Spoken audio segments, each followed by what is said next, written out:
I still remember the silence around the dinner table when I told them. My hands were shaking slightly. My voice steady but quiet. I bought a gas station. For one breathless moment, nobody said a word. Then my father scoffed. My mother's smile faltered, and my older brother, always the golden child, burst into laughter. Not the amused kind, the mocking kind, the kind that says you're a joke. You spent your savings on a pile of rust and oil stains, Jason said, barely hiding the disbelief in his voice. Riley, that place is a death trap, not an investment. I didn't respond, because I knew nothing I said would convince them. But deep down, I also knew something else. I hadn't bought just a gas station. I had bought a chance to start over, to reclaim something I'd lost during all those years of working soul-sucking jobs and living under expectations I never chose.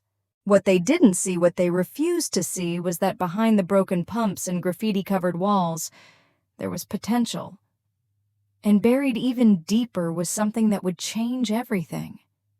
Something hidden behind a false wall that hadn't been touched in over 40 years. This is the story of how I walked away from everything safe, bought the biggest mistake of my life, and uncovered a secret so valuable, it made everyone who doubted me fall silent, including my family.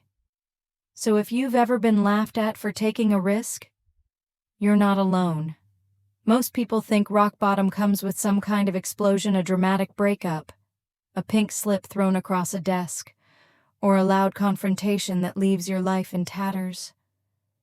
But mine came quietly, like a slow leak in a balloon. You don't notice it right away. You just wake up one day and realize you can't breathe. For me, it started in a windowless conference room during yet another pitch meeting at my job in downtown Chicago. I was an associate brand strategist at a mid-tier marketing firm that catered to Soulless Corporation's energy drinks, laundry detergent, mass-produced plastic junk. On paper, it was a good job, respectable, full benefits, salary that paid my rent and left enough for groceries and the occasional escape on weekends.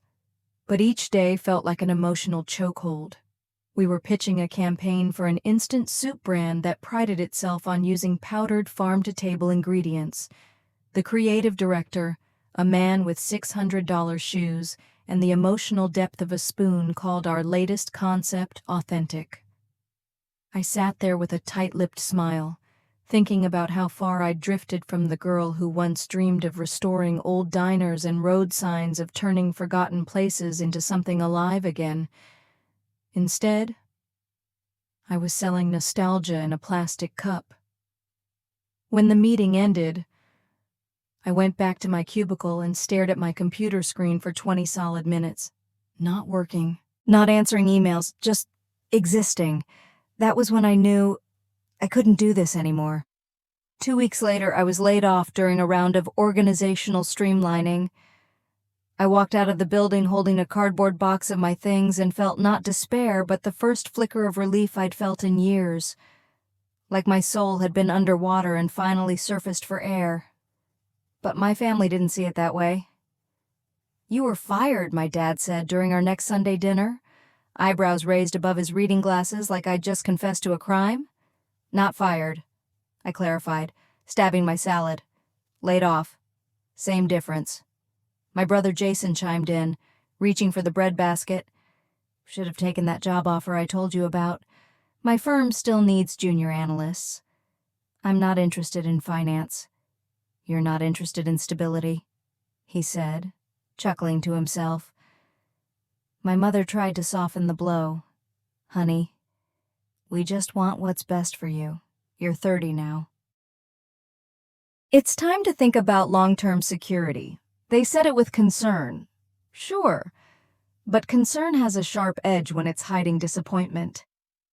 In that moment, I felt like a black and white photograph taped beside Jason's full-color life. He had it all: corner office, tailored suits, a fiancée who'd just finished her residency in pediatric surgery. He was the son they bragged about to neighbors, while I was the daughter they didn't quite know how to explain. I gave them a vague answer about looking into some options and left dinner early. I cried the whole drive home. Not because I'd lost my job, but because I felt like I was losing myself. That night, I made a promise I wasn't going to play it safe anymore. It was 2 weeks later, on a gray Tuesday afternoon, that everything changed. I was driving back from another half-hearted job interview, this one at a startup with beanbags and kombucha. But the same old grind underneath. I didn't want the job. I didn't want any job that came with a dress code and a performance review. I turned off the interstate and took a winding back road toward the edge of town, mostly to avoid rush hour. It was a route I hadn't taken in years, full of overgrown fields, rusted barns, and roadside memories. As I rounded a slow curve, I saw it. At first glance, it was just a structure hidden behind a row of hedges and a sagging oak. But something about it made me slow down. I pulled over, gravel crunching under my tires, and stepped out. The sign above the canopy read, Sunvale Service. The letters were faded, but still legible beneath layers of grime and rust.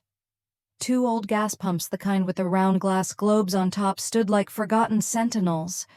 The building itself looked like it was barely standing. Windows broken, paint peeling, roof partially caved in. But something in me stirred. I stepped closer. The architecture was classic 1950s curved lines, chrome trim, checkerboard tiling around the entryway. An old metal bell still hung from a post where cars would have driven up to be served.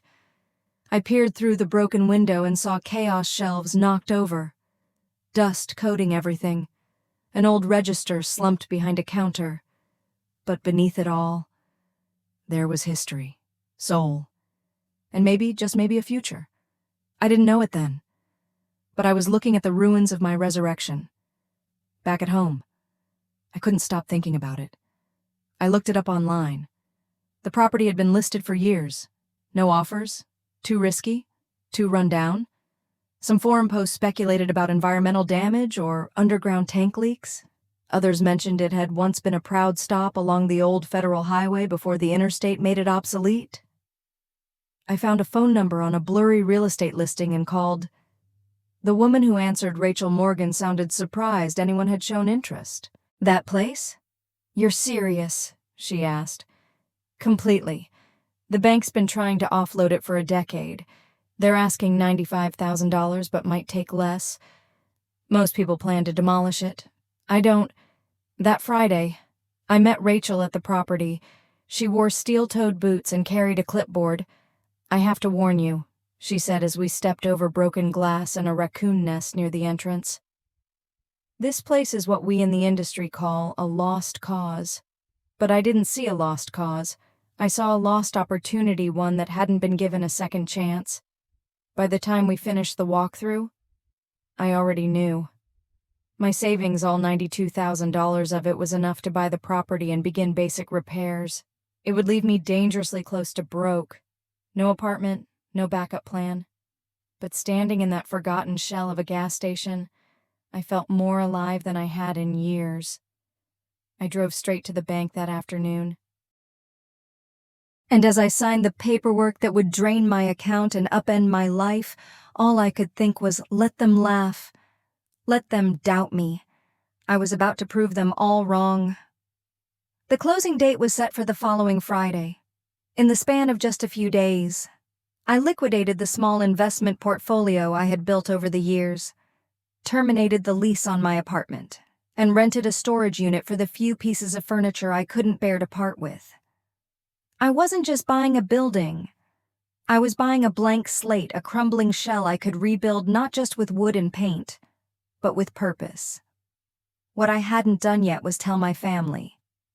The opportunity came in the form of our usual Sunday dinner. My parents had hosted these weekly meals since I was a teenager, always with the same sense of tradition and unspoken pressure. We ate the same roast chicken, sat in the same seats, and told the same safe stories. It was where Jason's accomplishments were announced like royal proclamations, and where I perfected the art of smiling through gritted teeth. This time, I arrived early, helping Mom chop vegetables in the kitchen.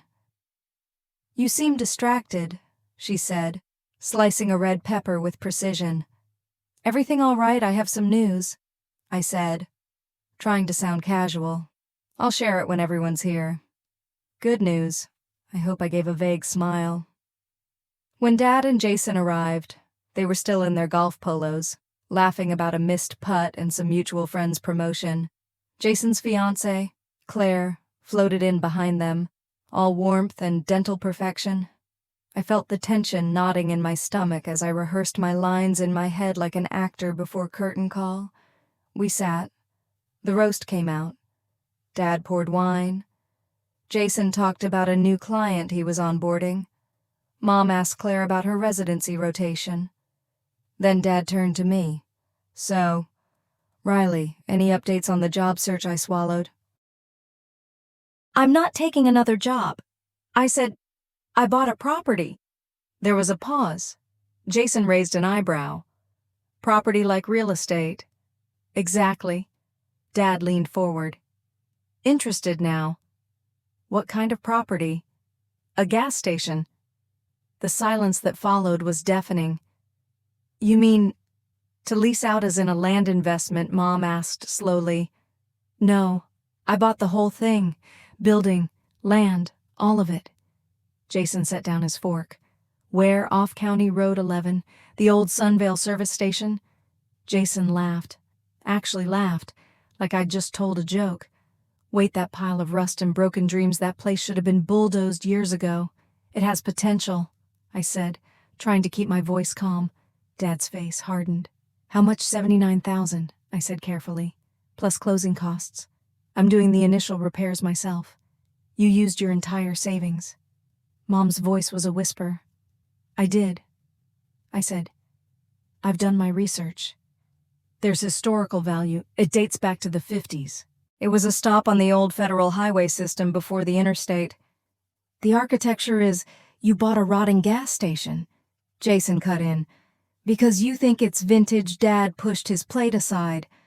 "This is beyond irresponsible. You're gambling your future on a fantasy. I'm building something real. You could have invested in a 401k, a condo, literally anything else." "Riley, this is reckless. I'm tired of living a life that doesn't belong to me," I said, rising from my chair. "I didn't come here for your permission. I just wanted you to hear it from me first." Jason shook his head. "When it all goes up in flames, don't expect us to bail you out. I'm not asking for anything," I said. "Not your money, not your approval." And with that, I walked out, heart pounding but oddly free. The following week moved in a blur. I signed the paperwork, received the keys, and moved what few essentials I kept into the back of my hatchback. Until the station was habitable, or until I figured something else out, I would sleep in my car parked behind the main building. It wasn't ideal, but it was mine. My first full day as a gas station owner began with a deep breath and a trash bag. Inside, the air smelled of mildew, oil, and age. Sunlight streamed through cracks in the ceiling, casting long shadows on the dust-covered counter. I tied my hair into a bun, rolled up my sleeves, and got to work. I hauled out broken chairs, shattered glass, crumpled flyers from the 1980s. I found an old radio still stained with grease and a faded calendar from 1984 hanging in the office. Some of the drawers were filled with expired gum and registers from a time before barcodes. It was exhausting, but every corner I scrubbed clean felt like a small triumph. That first week, I filled 24 trash bags, swept out more spiderwebs than I care to count, and discovered that several of the original ceiling tiles were made of asbestos. I made a list of problems: structural damage, no working plumbing, ancient electrical wiring, potential underground tank residue. The list grew longer every day. I also made a second list, one I kept taped to the back of the counter. It was titled, "Reasons I Said Yes." I added to it whenever I felt overwhelmed. Because this place once mattered. Because I believe in second chances. because nobody else would. At night, I'd sit in the front seat of my car, legs curled up, blanket pulled over me, and stare at the outline of the Sunvale sign. It was rusted and half lit, but it was still there, defiant, persistent. Like me, I kept telling myself it would get better. That one day, I'd drive by this place and see something I rebuilt with my own hands, not just a building, but a legacy. Still, by the end of the second week, the doubts started creeping in. I was down to a few $1,000s after the first round of cleanup. The plumbing quote came in higher than expected. The permit office said I'd need environmental clearance before touching the ground around the old tanks. The hardware store clerk gave me a pitying look when I asked for the cheapest paint possible. And then the vandals came. I returned one morning from a quick grocery run to find shattered glass everywhere. Spray paint covered the front windows, crude symbols, slurs, and the words "Go home, junk queen." My heart broke, not because of the damage, but because for a moment I felt they were right.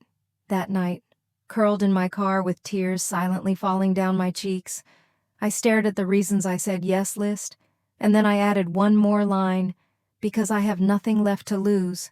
The morning after the vandalism, I didn't cry. Not this time.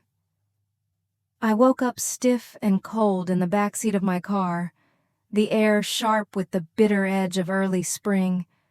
My hands ached from gripping the steering wheel all night, not from driving, but from anger. I stepped out, surveyed the mess, and did the only thing I knew how to do. I cleaned. By noon, the graffiti was scrubbed off as best I could manage. I boarded up the broken windows and swept the glass into a bucket. The air still smelled like spray paint and defeat, but at least it looked like someone still cared.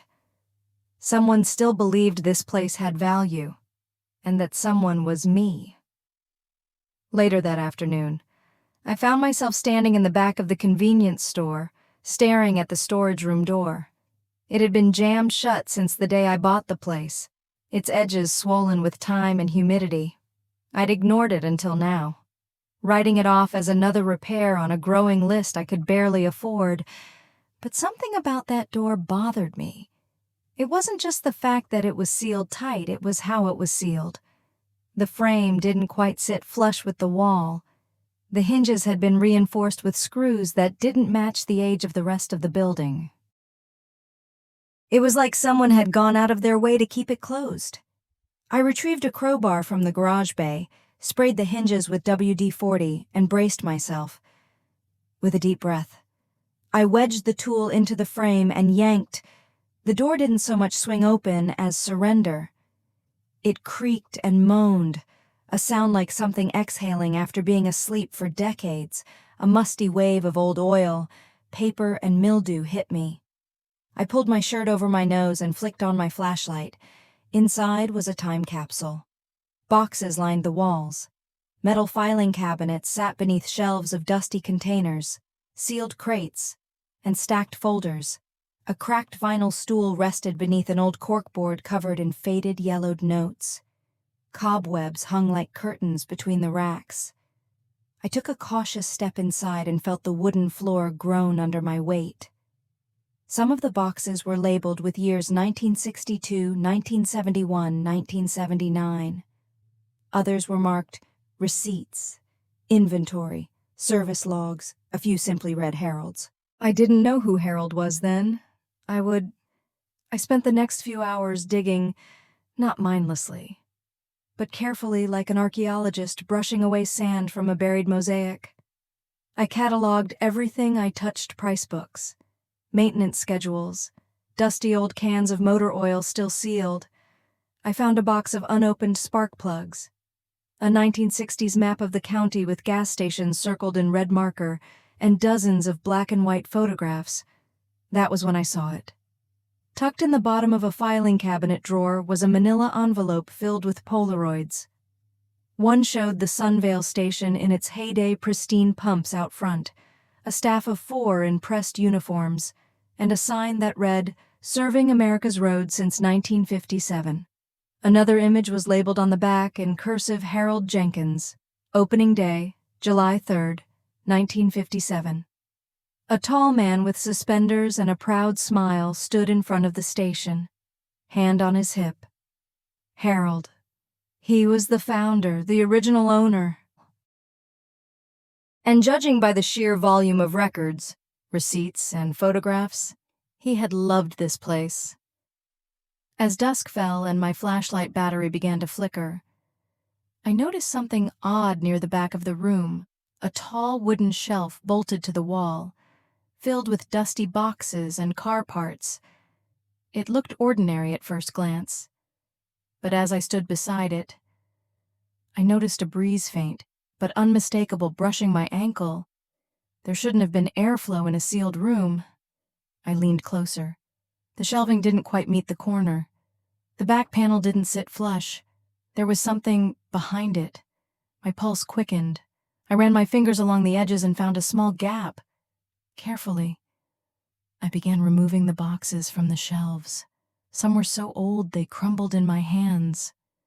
Once the unit was empty, I examined the structure more closely, and that's when I saw tiny hinges buried in decades of grime. This wasn't just a shelf. It was a door. I gripped the edge and pulled. It resisted. I grabbed the crowbar again and pried gently, heart pounding in my throat. With a groan, the false wall creaked open. Behind it was a narrow doorway, pitch black beyond the threshold. I stood there for a long moment, flashlight trembling in my grip. Then I stepped through. The room beyond was smaller, maybe 10 by 12 feet. But it was nothing like the cluttered storage area. This place had been curated. Glass display cases lined the walls, filled with vintage items, gas pump globes, chrome emblems, rare spark plugs in pristine packaging. A Route 66 license plate collection gleamed under layers of dust. On one shelf, a preserved leather logbook lay open. The last entry dated 1985. In the center of the room stood 4 immaculate gas pumps, polished, preserved, still bearing the original Sunvale logo with bright red detailing.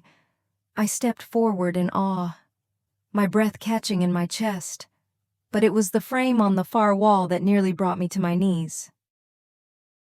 Inside it was a document with a faded seal and an embossed ribbon, National Historic Registry designation, Sunvale Service Station, Route 66 Heritage Corridor. The station had been listed as a historically significant site in 1983.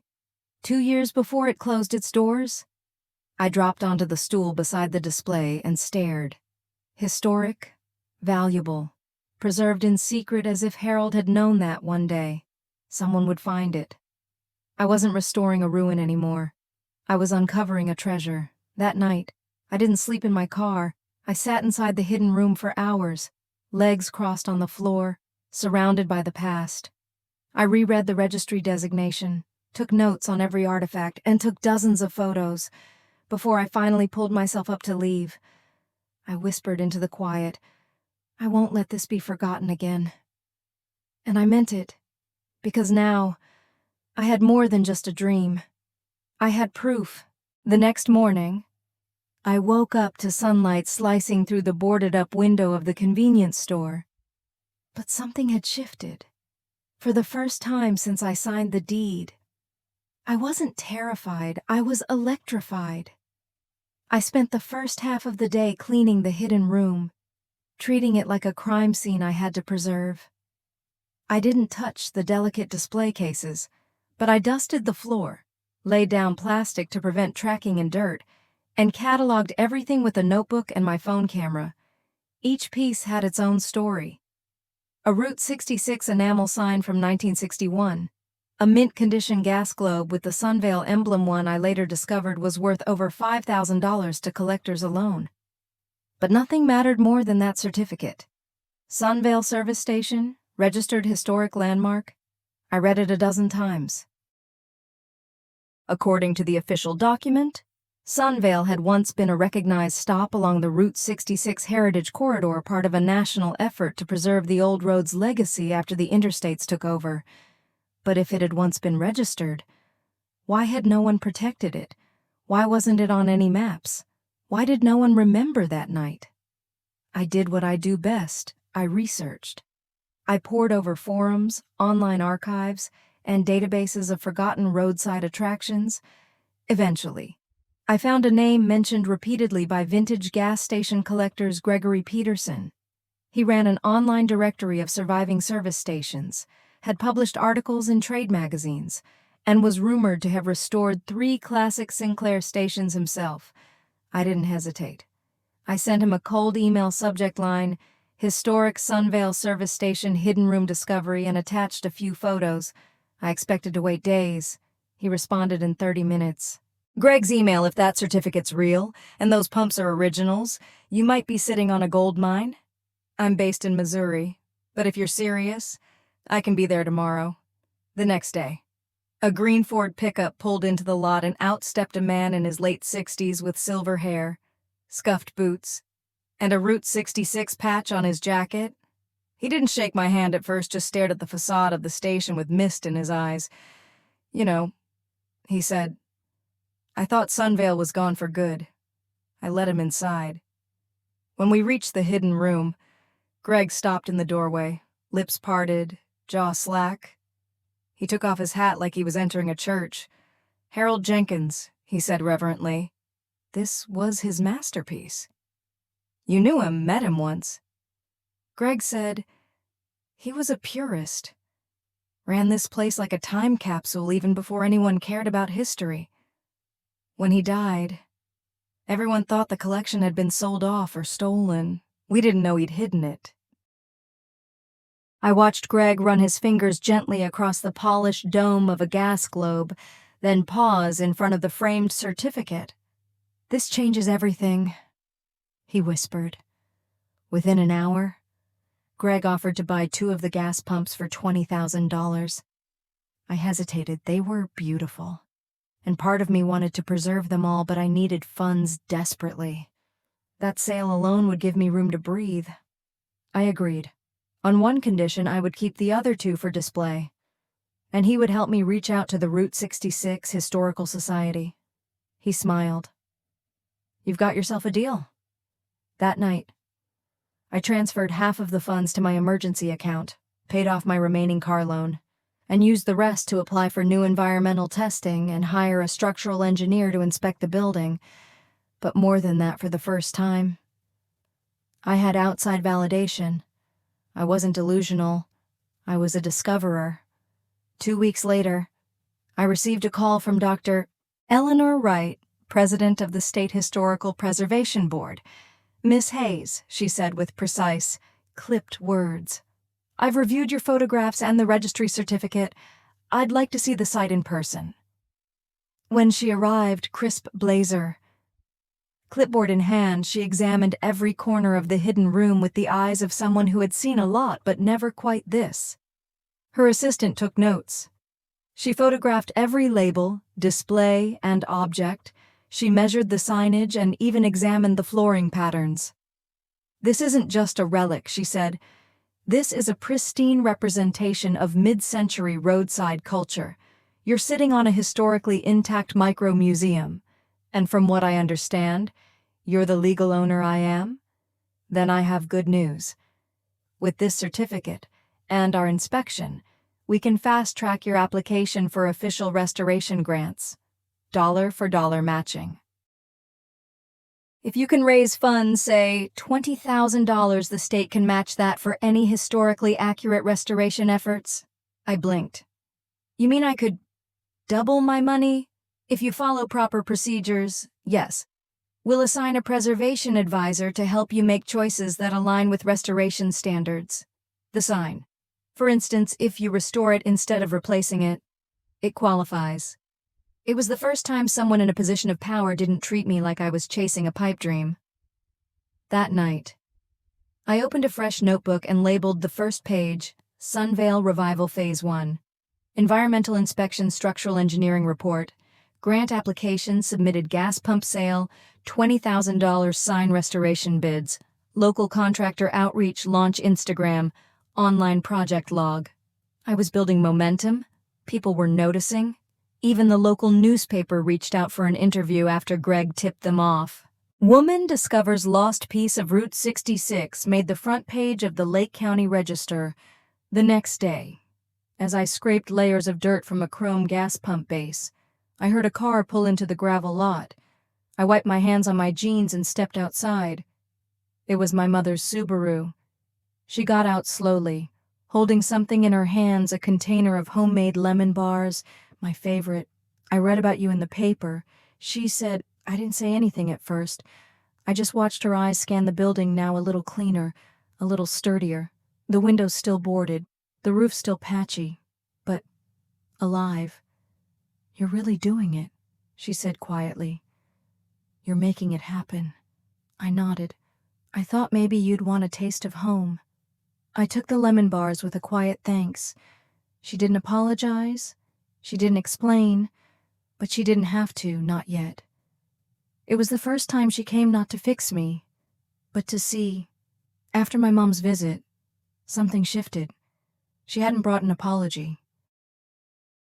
But she had brought lemon bars, and somehow, that meant more.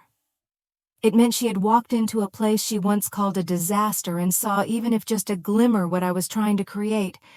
That small moment cracked open a larger one, because if she could come see it with her own eyes, maybe others would too.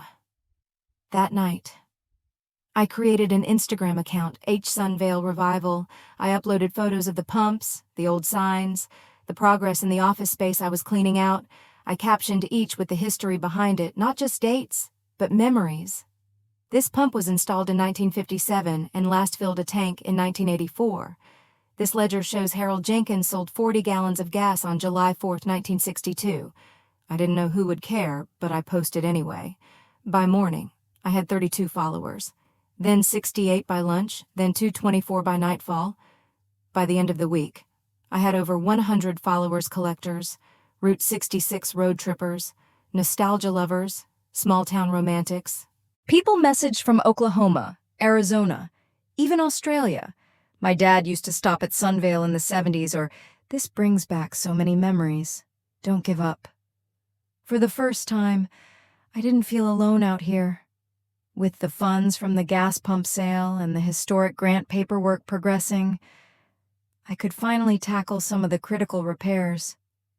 I hired a contractor named Pete, a retired builder who now mostly volunteered with Habitat for Humanity, and he agreed to oversee structural work if I helped him. So I did. I learned how to strip wood, stabilize beams, and install retro paneling that matched the original walls. He taught me how to safely strip and restore chrome signage, and together we climbed ladders to replace parts of the roof with historically accurate materials. One afternoon, as we were installing a new front awning bracket, he paused and looked out at the cracked parking lot. You know, he said, this place used to buzz in the summer. Car shows, travelers, even kids on bikes coming for soda. You're bringing it back. I didn't respond right away. Just let his words soak into the hot, dusty air. That evening, I wrote another line on my reasons I said yes list, because history deserves more than memory. It deserves revival. 2 weeks later, I received a brown envelope with the state seal on the front, approved. My application for the preservation grant had gone through. I would receive a $20,000 matching fund, contingent on progress reports and restoration alignment with historical standards. I cried when I opened it. Not the panicked, overwhelmed tears I'd grown used to, but joyful ones, hopeful ones. I finally had momentum. I had the tools. I had a story to tell. Now, I just needed people to see it in person.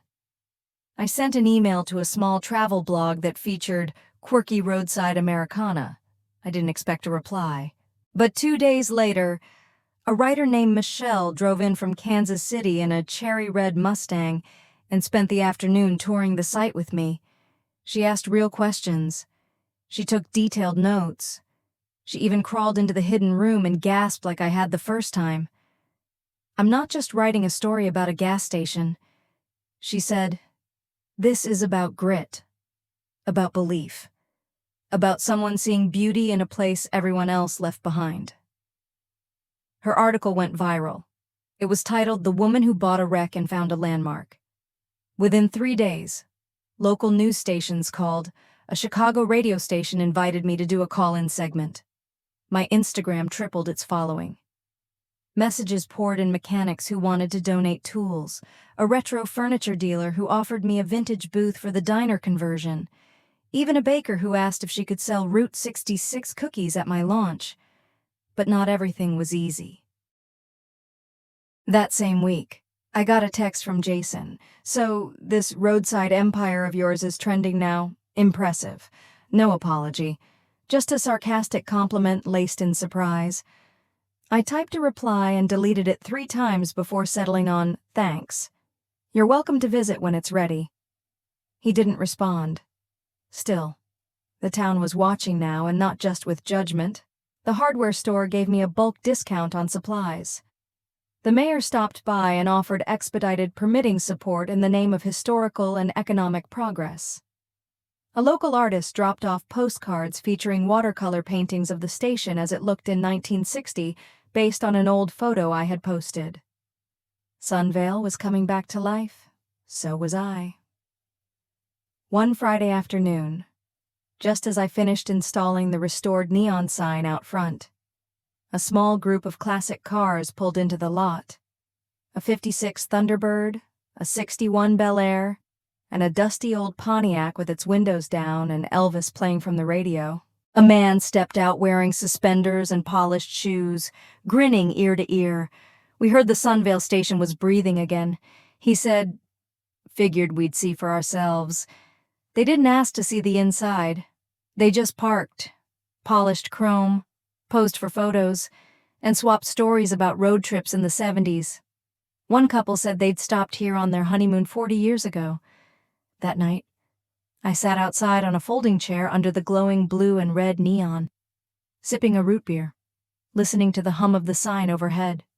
For a moment, I forgot about the bank balance, the sweat, the sore back, the nights in the car. For a moment, I was exactly where I belonged. I checked my phone before going to bed. One new message, from my dad. We saw the article in the Tribune. "Your mother and I would like to come visit the station soon, if that's all right." I stared at the screen for a long time. It didn't say I'm sorry. It didn't say you were right, but it did say we'd like to come see. And maybe, just maybe, that was a start. They arrived on a Saturday.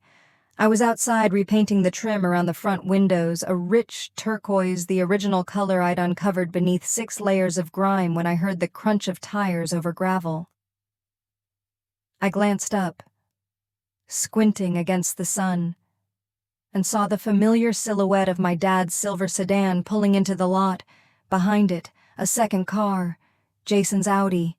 My stomach tightened. My paintbrush hovered in midair. Part of me wanted to run inside and clean up, put on a different shirt, maybe even brush my hair, anything to prepare. But I didn't. I just set the brush down gently and waited. My parents stepped out first. My mom wore a floral blouse and flats that looked brand new. My dad wore slacks and a short-sleeve button-down, his casual but serious look. Jason climbed out last, adjusting his sunglasses and glancing around with his usual expression of veiled skepticism.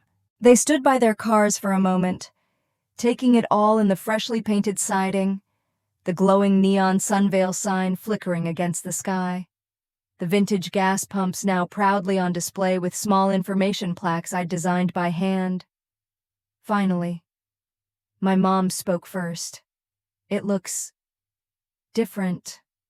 "That's kind of the point," I said, wiping my hands on a rag. My dad walked closer, peering up at the signage. "You restored this every letter. Took 4 weeks, 2 contractors, and a dozen wire brushes." Jason circled slowly around the pumps, his footsteps deliberate, silent. After a beat, I asked, "Do you want a tour?" They nodded. No one said anything else. Inside.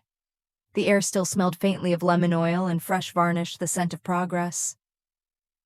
I led them through the converted convenience store first, now gleaming with black and white checkered floors, rebuilt counters, and retro diner booths I'd sourced from a 1960s malt shop in Missouri. "This will be the Sunvale Diner," I explained. "Classic Americana food, burgers, shakes, fresh pie from local bakeries. I've already partnered with a chef from town. He's helping design the menu." My mom ran her fingers over the edge of the counter. "I remember sitting at one just like this when I was a teenager." Jason raised an eyebrow at the booths. "You're planning to run a restaurant now eventually, one step at a time." Next, I took them through the old garage bay, now transformed into a museum space. The original tile had been restored, the walls painted soft cream, and glass display cases showcased Harold Jenkins' artifacts maps, tools, even the original business license.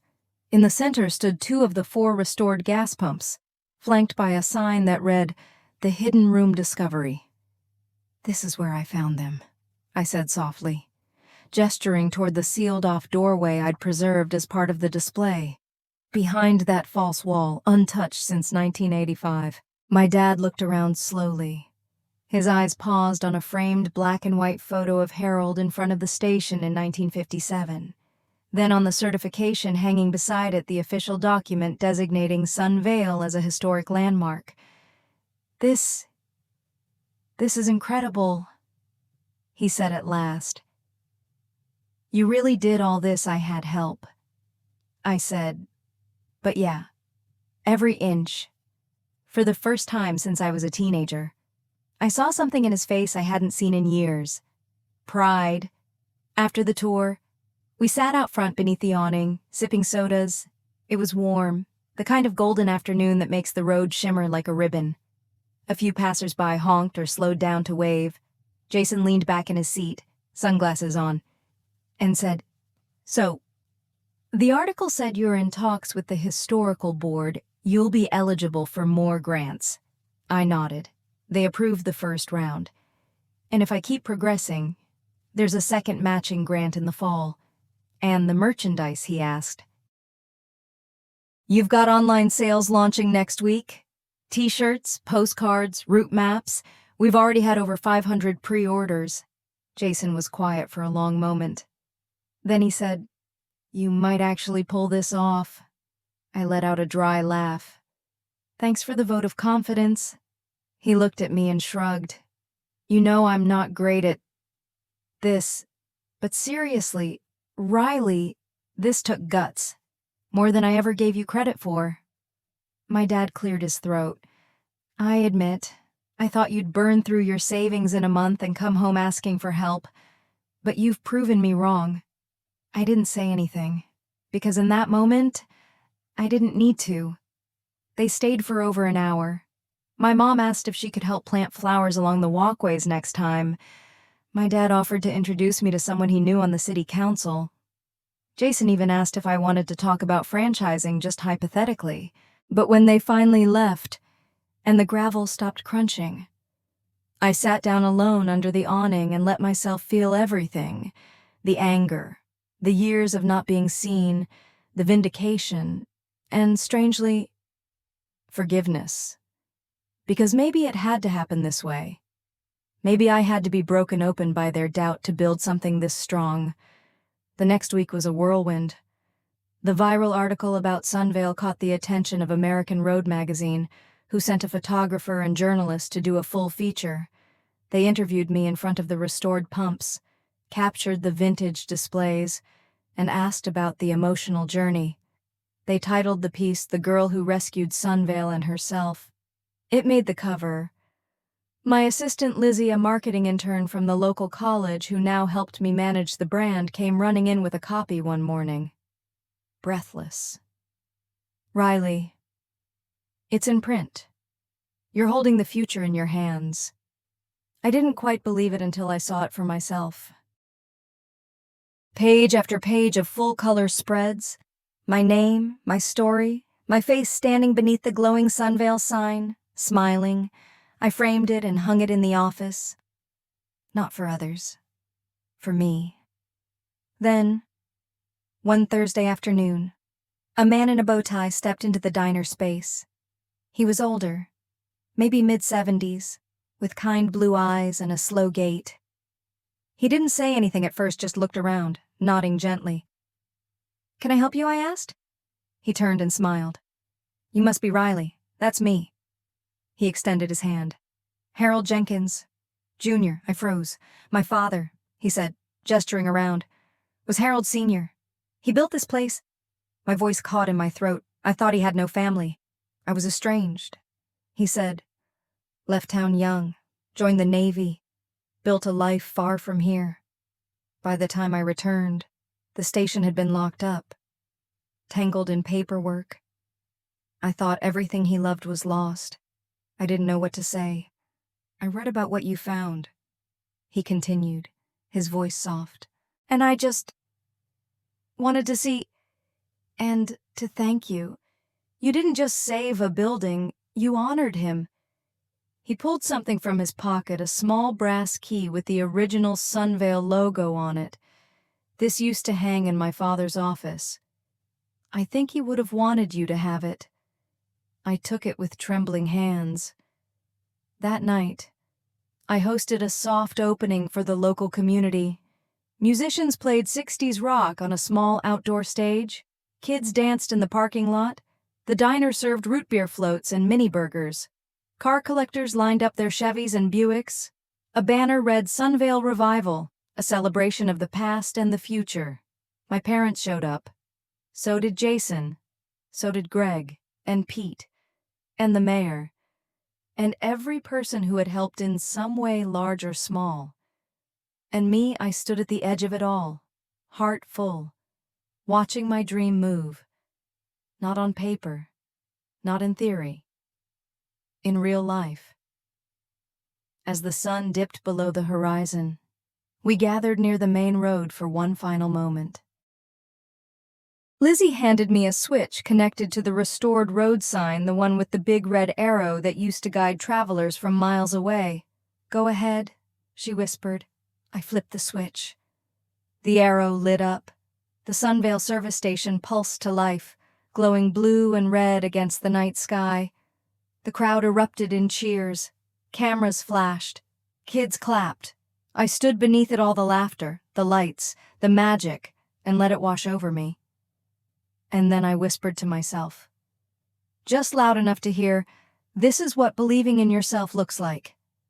The morning after the soft opening, I woke up to my phone vibrating off the nightstand in the tiny office I'd converted from the old Sunvale storage room. I fumbled for it, half asleep, then blinked at the caller ID. Jason. I hesitated. Part of me expected a follow-up criticism, some carefully worded concern about sustainability or long-term projections, but I answered anyway. "Hey," I said, voice raspy. Voice. "You busy always?" I said, sitting up and pulling on a hoodie. He chuckled. "Got a minute for something interesting?" I stood and stepped outside, breathing in the clean morning air, the scent of old wood and newly turned gravel. "Go ahead. I've been talking with a few clients," he began, "and one of them runs a hospitality group. They're looking to develop a vintage Americana road trip experience. Think diners, gas stations, mom-and-pop motels. When I showed them what you've done here, they asked if you'd consider turning Sunvale into a pilot location." I blinked. "You're talking about franchising." "Not quite that fast. More like a licensing partnership. You keep ownership. They support expansion merchandise, mobile exhibits, themed routes. They'd like a meeting next week." My heart thudded. Jason. This is real. He was quiet for a beat. "Riley, people are watching. You turned a crumbling gas station into a living time capsule, a profitable one. You did something I thought only someone like me could do. But you didn't just build a business, you created a story people believe in." I leaned against the diner wall, the turquoise paint still slightly tacky in the shade. "You sure they're not just interested because it went viral? I won't lie. The attention helps. But trust me, they're not investing in hype. They're investing in you." I met with the group via Zoom 2 days later. They were sharp, professional, and surprisingly genuine. One of the executives had grown up in New Mexico and used to stop at Sunvale with his grandfather on cross-country trips. Another had collected Route 66 memorabilia since childhood. They weren't looking to change what I'd built, they wanted to preserve it, scale it, amplify it. By the end of the call, they offered me a development grant not to replicate Sunvale, but to create a toolkit that could help other women entrepreneurs restore roadside properties using my model. And just like that, my little project on County Road 11 became a case study in economic renewal. As things accelerated, I knew I needed help. Real help. I brought Lizzie on full-time, giving her a percentage of merchandise profits and control over our growing social media platforms. We rebranded everything under the name Sunvale Revival, added a Shopify storefront, and started a blog chronicling every step of the restoration journey. Orders poured in. We began shipping mugs, t-shirts, custom postcards, and limited edition Route 66 map reprints based on Harold Jenkins's originals. Every package included a thank you note with the words, "You're part of the revival now, Riley." Meanwhile, the local community leaned in. The hardware store owner Ted offered to host weekend restoration workshops at the station. The mayor pushed through a proposal to designate the surrounding blocks as part of a cultural heritage zone, with Sunvale as its anchor.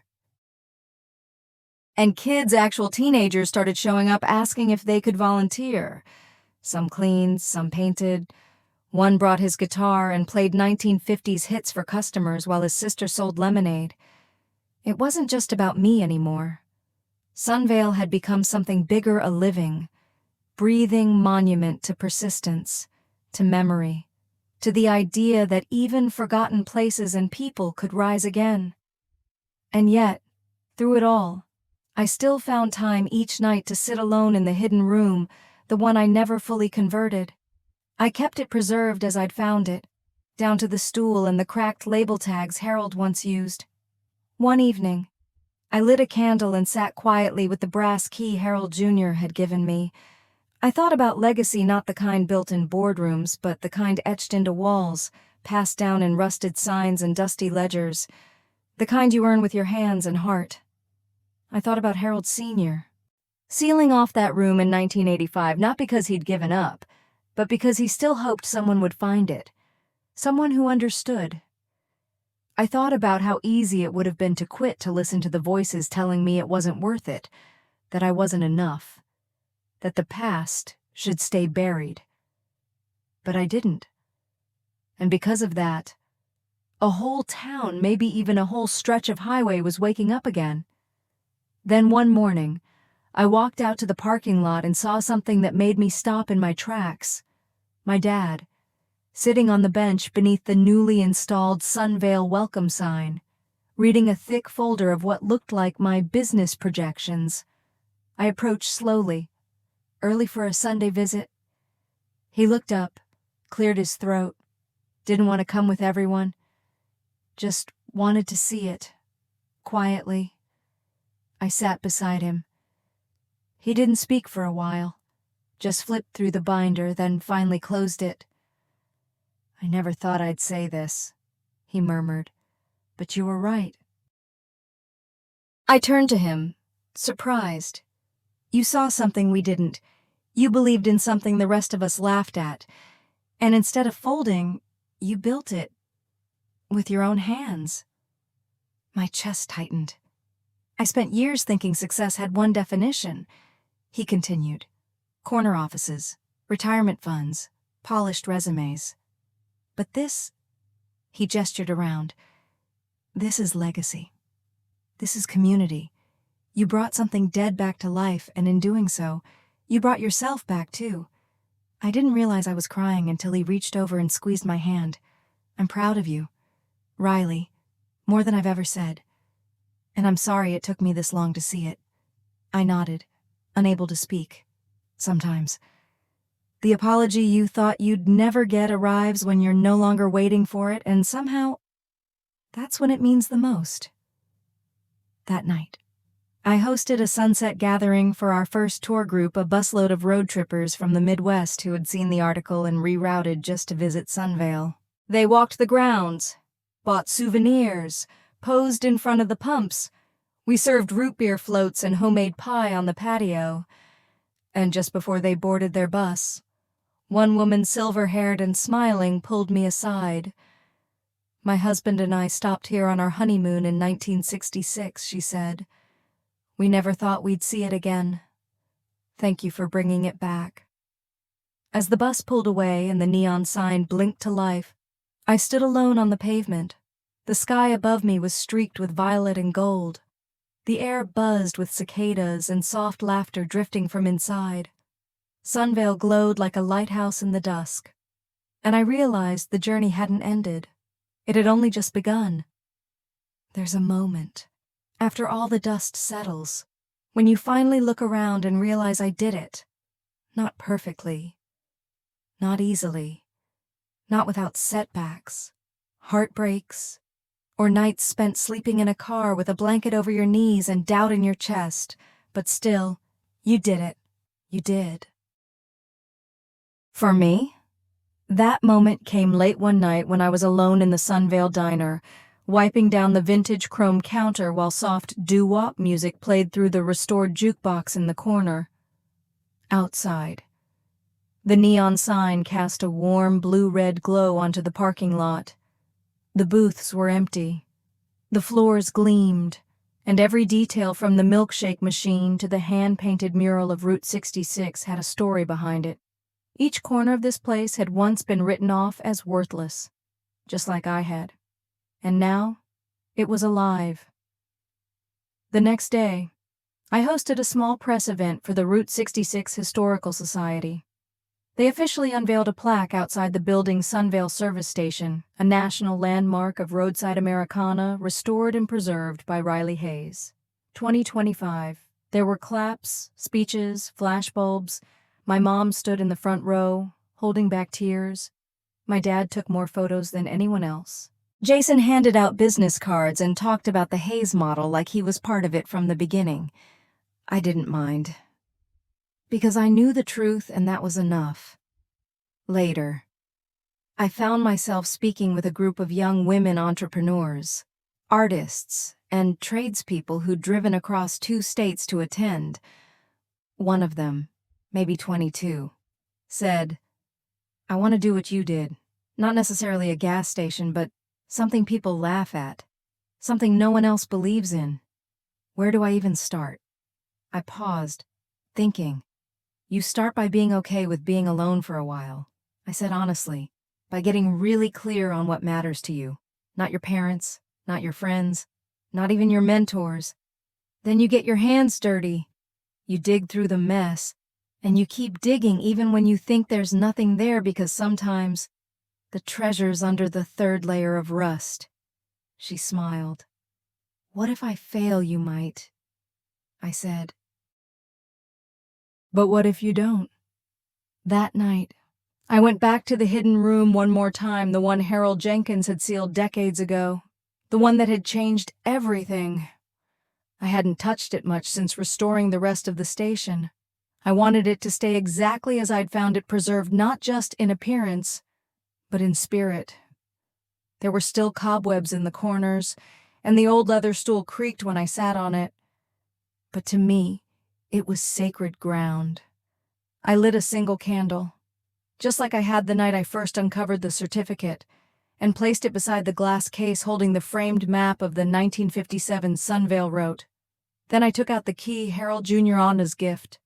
I'd worn it on a chain around my neck for weeks, tucked under my shirt, holding it now.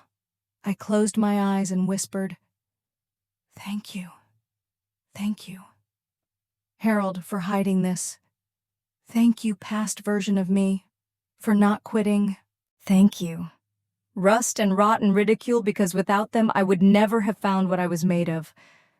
I stood up, turned out the light, and closed the door behind me. A few weeks later, CNN Travel released their Reviving America special, and Sunvale was the featured story.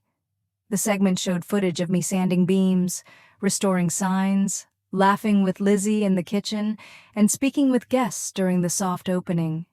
The closing line of the piece was from my interview.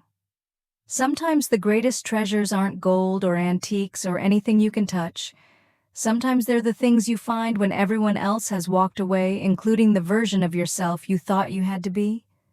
That quote made it onto posters, postcards, and eventually into a book I never thought I'd write. On the 1-year anniversary of purchasing the station, I hosted a celebration called Sunvale Revival Day.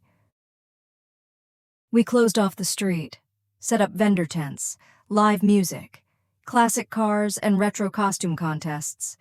Families came, couples danced. Veterans who remembered the station in its prime shared stories with kids who'd never even seen a rotary phone. And me, I stood behind the register, the same one Harold used, now restored and polished, ringing up souvenir mugs with a quiet, content smile. At one point, I looked up and saw my family standing near the diner window. My mom wore a bright red scarf, chatting with customers. My dad had his arm around her shoulders. Jason handed out flyers for a startup accelerator he'd created. Inspired, he claimed, by my story. He caught my eye and raised a root beer float in salute. I smiled and returned the gesture. They weren't perfect. They never had been. But neither was I. And maybe that was the point. That night, after the last guest left, after the booths had been wiped down and the music had faded, I stepped outside. The neon arrow pointed skyward, humming gently. A warm breeze rustled the trees. The old highway stretched out into the darkness, quiet but alive. And I thought about every person who had once stopped here, travelers, wanderers, dreamers, doubters. Sunvale had been their waypoint, their pause, and now it was mine. I sat on the curb, legs folded, arms resting on my knees. The gravel was still warm from the day's sun. I pulled out my old notebook, the one I'd kept from the beginning. On the very last page, I wrote final reason I said yes, because I finally realized I was never broken. I was just buried. And this was how I dug myself out. And to anyone watching, listening, or reading this now, if they mock you, if they doubt you, if they tell you your dreams are ridiculous, unrealistic, or impossible, let them. Then do it anyway. Because one day, you might just light up the sky with your name glowing in neon, and they'll see, and more importantly, you will